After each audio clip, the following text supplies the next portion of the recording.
Good morning, everybody, or good evening, wherever this finds you today. Welcome to the 29th Emerging Growth Conference. I'm Anna Berry, and as always, I'll be your host today. We have an exciting list of companies in a wide range of growth sectors presenting to you today. And remember, all of our conferences, they're uploaded to the Emerging Growth Conference YouTube channel. So please subscribe, youtube.com/Emerging Growth Conference. So just a few notes. Today, we're running till about 2 p.m. Eastern Time. And when we do switch over to the next company, you're going to see a black screen for a moment, but don't go anywhere. Stay with us. It's just us moving over to the next presenter. But if you do experience downtime for more than a minute or two, refresh your browser. Our platform does work best on Google Chrome. So if you're watching from an Apple device, you have to hit the play button to start the session. So during each company's presentation, you can submit questions through our webcast module, and the presenters will attempt to address as many of those at the end of their presentation. One last note. After today's event, you'll be redirected to the registration page for the next conference. So stay on or come back to reserve your spot early. Today, we have 6 companies presenting, so let's jump right in. Please welcome Sincerity Applied Materials. It trades on the OTC Pink sheets under the symbol SINC and delivers high-performance environmental polymer and solutions to help customers reducing product wastage, improve logistics efficiency, and reduce their carbon footprint. Please welcome its CEO, James Zhang. Welcome, James. Thank you, Anna. All right, we look forward to your presentation. The floor is yours. Thank you. Good morning, everyone. Thank you for coming and thanks for having me here. My name is Zhang, and also known as James. I'm the CEO of Sincerity Applied Materials Holdings Corp. The ticker is SINC on OTC Pink.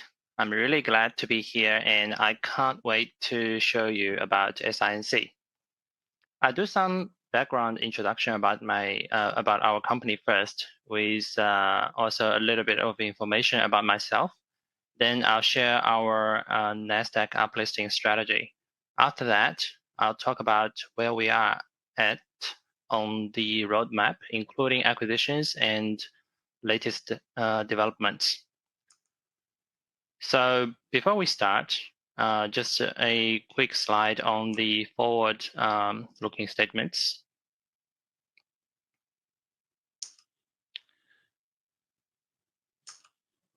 So in 1980s, an engineering plastics factory was started by my grandfather in Changzhou. And for business started back then in China, a lot of founders lived in the factory with their family. A bit like what Elon Musk is doing today, but back in those days, it was very common in China, and I was one of the kids who lived 5 years in the factory. And I learned a lot about the plastics from that experience, from testing and experiencing in labs to operation and management in mass production. So, some masters of foodies, they can taste, when they taste the red wine, they can tell what year of the grape is. Well, for me, when I smell plastics burning or being heated up, I can tell what sort of plastics it is just by smelling it. So for those who are not familiar with engineering plastics, they are not the plastics bags we see every day. Those are called general plastics. Engineering plastics are those high-performance plastics that serves a specific structural or functional purpose. So those specific requirements would show as property in the plastics like color, density, strength, electric conductivity, flammability, etc. So normally we don't pay attention to them, but they are really everywhere. If we take this Mercedes, for example, and we take away all the plastic parts on this car, there's really not much left.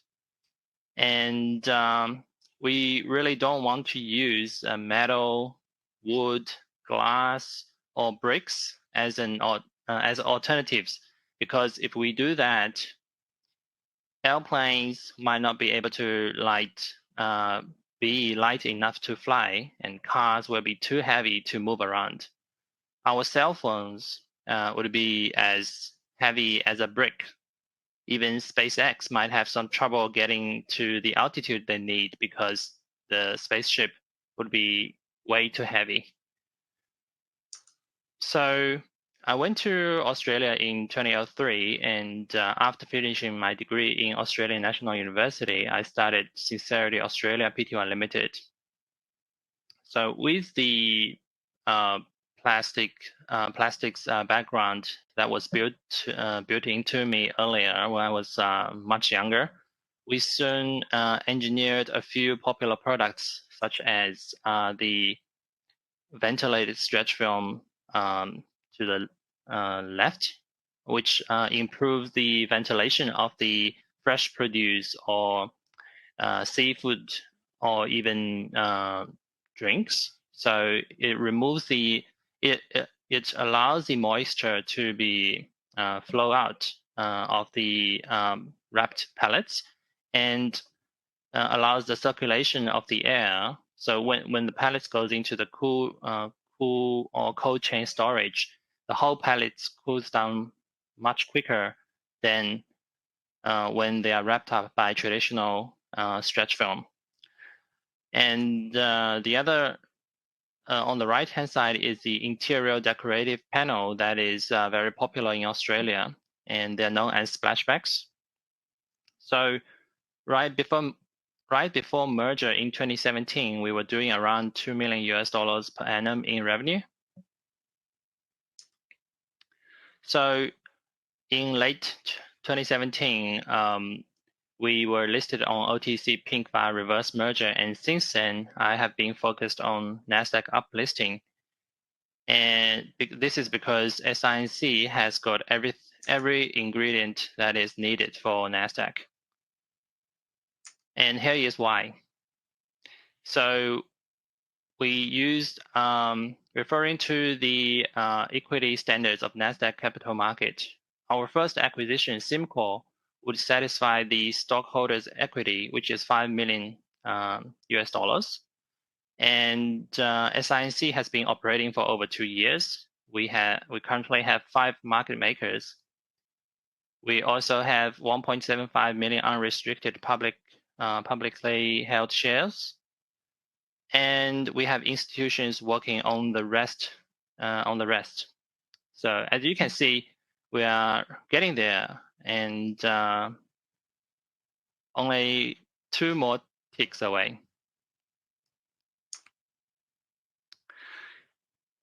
Now I'm going to move over to our first acquisition, which is called SimCorp. It is a very strategic acquisition, not only because it's one of the sweetest deal, but also because it plays such an important role to our uplisting plan, as it provides the cornerstone of our financial performance for the next 3 years upon closing. So SimCorp is located in China Israel Innovation Park in Changzhou, Jiangsu, China. So it is very close to Shanghai. The China Israel Innovation Park is one of the innovation centers in electronic vehicles, solar industries, medical science, and 5G in China.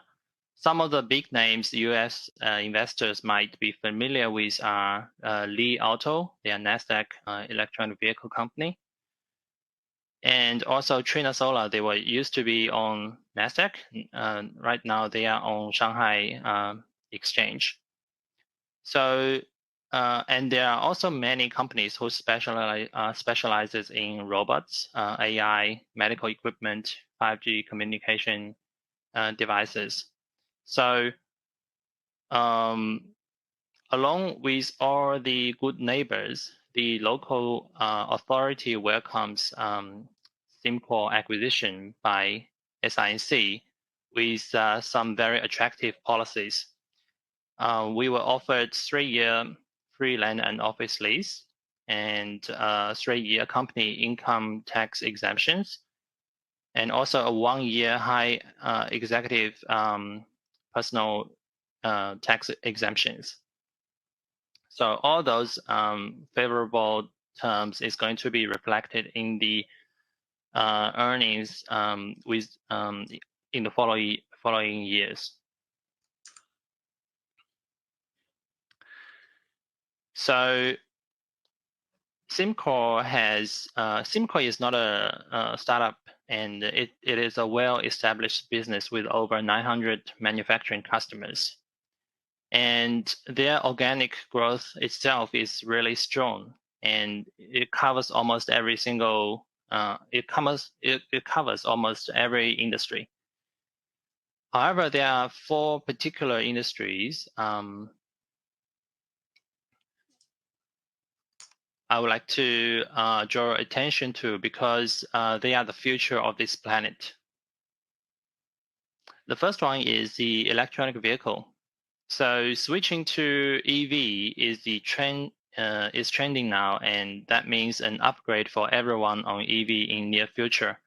So it is already happening everywhere, and in January this year, SIMCor even picked up an EV battery charging station client from California. The second high growth section for SIMCor is the medical industry. The pandemic itself boosted the demand for medical equipment, and therefore boosted the need for medical grade materials. And in February, SIMCor allocated extra 100 tons per month of medical grade nylon for Chinese COVID vaccine production. And the third high growth section not only shows the level of quality SIMCor material is, it also means that they are on track towards Silicon Valley supply chain. Because in February this year, SIMCor anti-static material was used for computer chips production. So these are really high-end stuff, because the production center for the production environment for the computer chips are of one of the highest standard we can imagine. And the last one is I'd like to address here is the renewable energy and the 5G industry. It's inevitable that human is moving away from fossil fuels, and as always, switching to green energy and faster communication. We are talking about a lot of materials that needs to be used to form the fundamentals and the basic structures of the switching to the renewable energy. So what price do we pay for SIMCor? It's actually a pretty good deal. The price SINC pay is $7 million US, and what we get out of SINC is $6.5 million in cash without any debt. And for the first year, it comes with $10 million US revenue, and a net earning of at least $1 million US. On top of that, there is a minimum of 50% annual growth for the following 2 years.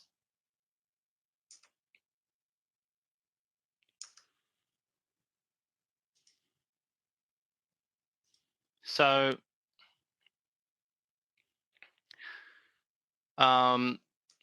overall, SINC only bought a slice of SIMCor's business while on OTC. This is so if we look at the whole size of SIMCor, it's not the transaction we are going to close is 100% ownership. However, the business we actually acquire is just a small section of SIMCor, what they're doing. This is because right now we are on OTC, and we don't want to do the like the first acquisition too big of a size, because we don't want to be too much diluted. So as we move towards closer to Nasdaq, we will want to acquire more of them, and engineering plastics business were never small businesses. So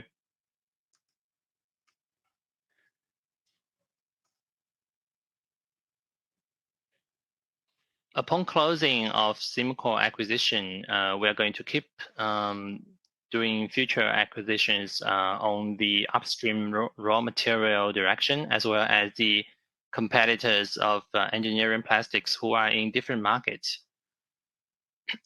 So just to give you an idea of what sort of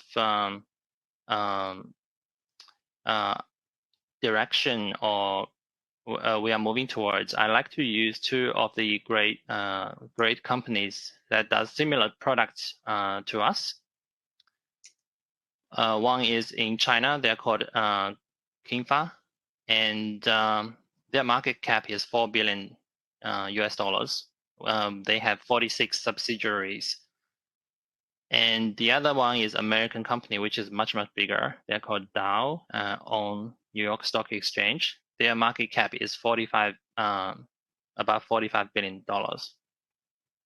So in comparison, SINC right now is around 20 million post share cancellation. So we're far from there yet, but we are on baby steps. But eventually we'll get there. So I just mentioned about the share cancellation, and there is a pending. So right now, the outstanding shares is around 75 million. There is a retirement of 48 shares from the controlling shareholders, which can take effect as early as this week, because the transfer agent is processing it. So post cancellation, the outstanding shares will be around 25 million shares. So overall, SINC is a great growing company with well-established operation. So we're not finding the financial performances because we already have the financial performance.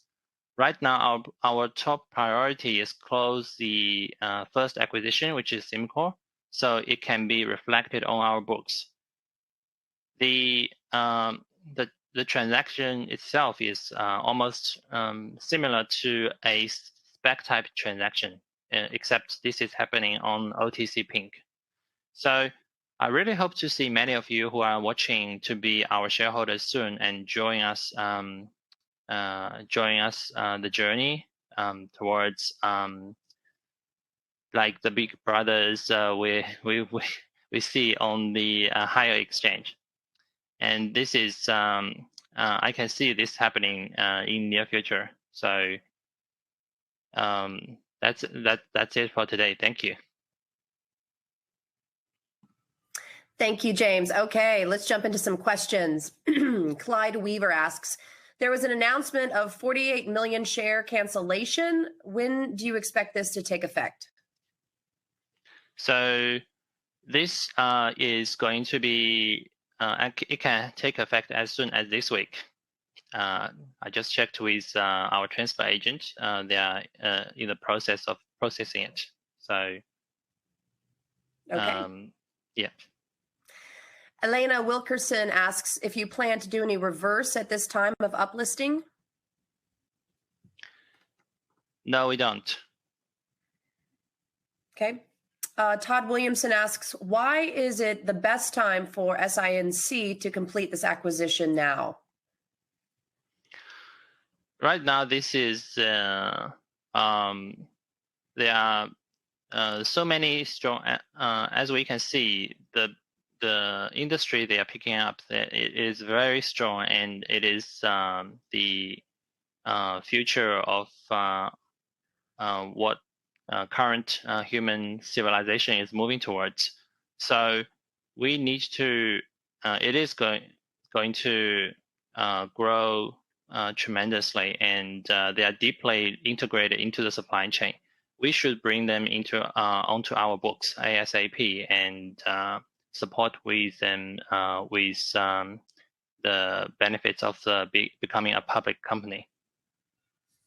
Great. Tony Watson asks, how does SINC set up for a long-term barrier against competitors?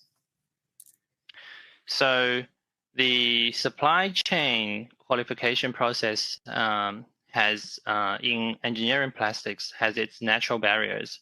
So this is not like going to a supermarket and trying to buy something and you can just pick them. There is a very high level of qualification process before any material to be selected for the final use. For example, if a dashboard material to be selected for an electronic vehicle, it generally goes through rounds and rounds of tests before it gets finally qualified.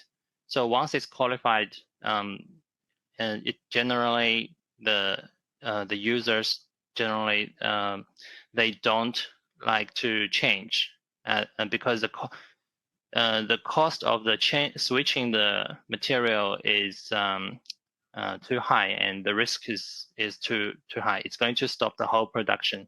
So that rarely happens, which itself becomes a barrier against the competitors.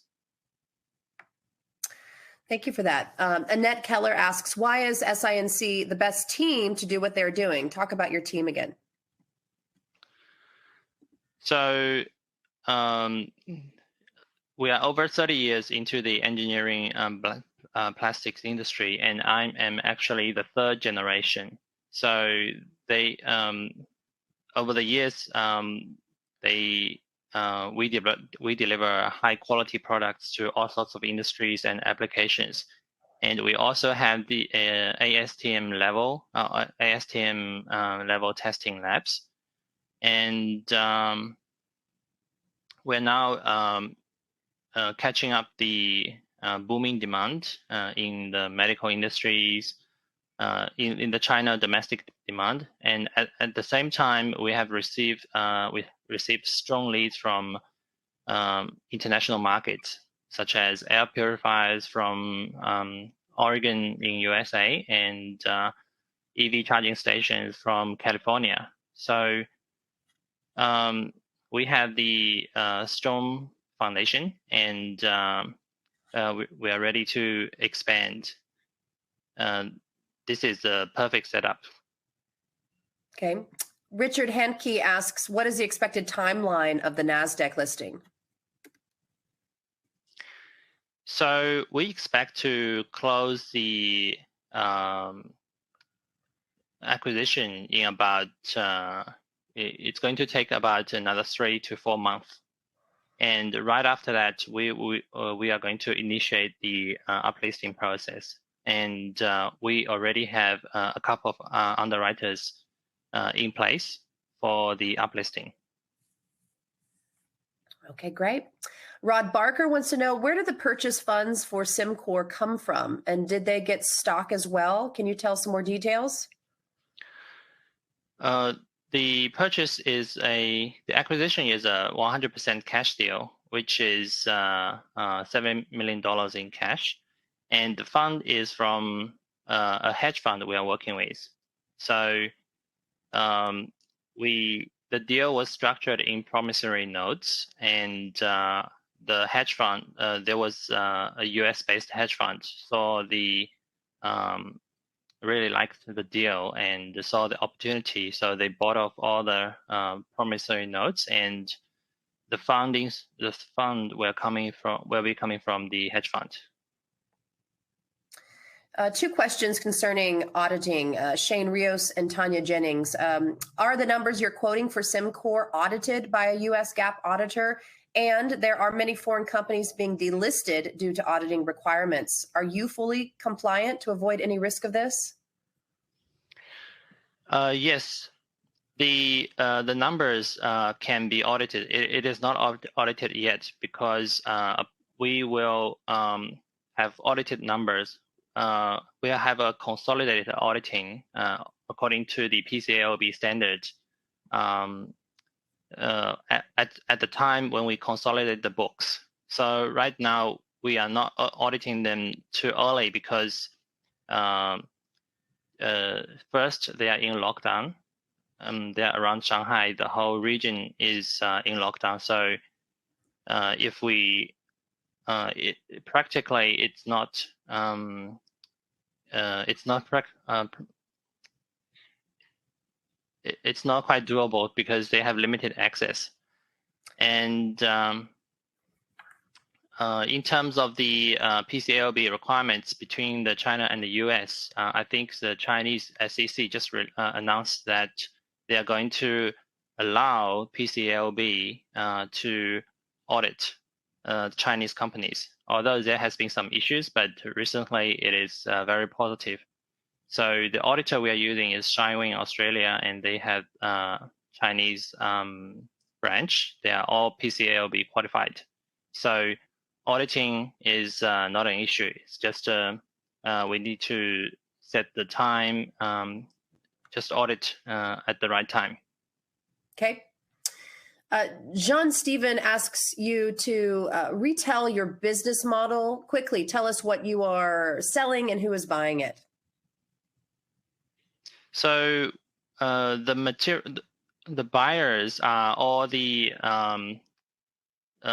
manufacturers. So we all of our clients are business clients. So they can be producing their automotive manufacturers, home appliance manufacturers, cell phone manufacturers, or even airplane manufacturers. So they are going to build all sorts of parts. And if I go back to the slide of the car, which is right here, you can see every single parts are made by different manufacturers. Some produce seats, some produce bumpers. So those manufacturers will be the buyers of our product. And we only produce the material itself, which looks like this. Wow. Great. All right. And then I wanted, Jim Jackson wants to know, can you name some of your largest buyers of your products? There are quite a few. Like the famous one, which is also my favorite brand, is Bosch, BO in Germany. I'm pretty sure you know them.